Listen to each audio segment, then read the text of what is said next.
বলেছি যে আমরা শতাব্দীর মুখ থেকে কবিতা শুনতে চাই। এটা আমাদের স্পেশাল রিকোয়েস্ট গোটা ইউনিটের তরফ থেকে। দিদি, তোমাদের এখানে বড়দের কথা হয়, সুতরাং বড়দের ভাষায় কবিতা বলতে কোনো অসুবিধা নেই, কিন্তু যদিও সমাজের কথা এবং বাজে কথা আছে, কিন্তু ভালোর জন্যে। খুব সুন্দর দেখাচ্ছে কিন্তু রিডিং গ্লাসেস। ও থ্যাংক ইউ, এমনিতেই সুন্দর, আরো সুন্দর দেখা।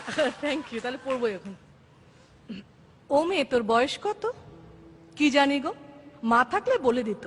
সেই যেবারে দাঙ্গা হলো, শয়ে শয়ে লোক মরলো, হিন্দুদের ঘর চললো, মুসলমানের রক্ত ঝরলো, তখন নাকি মা পোয়াতি, দাঙ্গা আমার জন্মতিথি। ও মেয়ে, তোর বাবা কোথায়? মা বলেছে গরিবদের বাবা হারায়। কেউ তো বলে বাপটা আমার হারামি ছিল, মায়ের জীবন নষ্ট করে অন্য গায়ে ঘর বাঁধলো। মা বলতো শিবের দয়ায় তোকে পেলাম, শিবকেই তাই বাপ ডাকলাম। ও মেয়ে, তোর প্রেমিক আছে? ছেলেরা ঘোরে ধারে কাছে।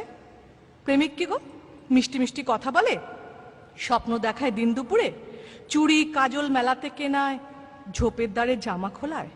এসব নন্দ কাকা করেছে দুবার, প্রেমিক ওকেই বলবো এবার।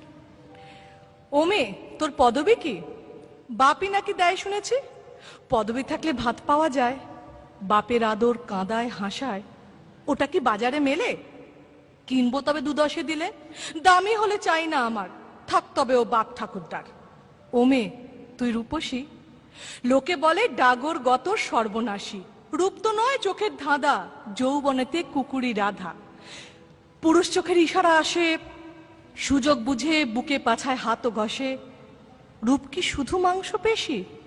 তবে তো আমি খুব রূপসী। ও মেয়ে, তোর ধর্ম কি রে? মেয়ে মানুষের ধর্ম কি গো? সবকিছু তো শরীর ঘিরে। সালমা বলে ধর্ম ওই সমাজ বানায়, সন্ধেবেলায় যখন দাঁড়ায়। কেউ তো বলে না হিন্দু নাকি, সবাই বলে কতই যাবি। বিছানা নাকি ধর্ম মেলায়, শরীর যখন শরীর খেলায়। তাই ভাবছি এবার থেকে ধর্ম বলবো শরীর বা বিছানাকে।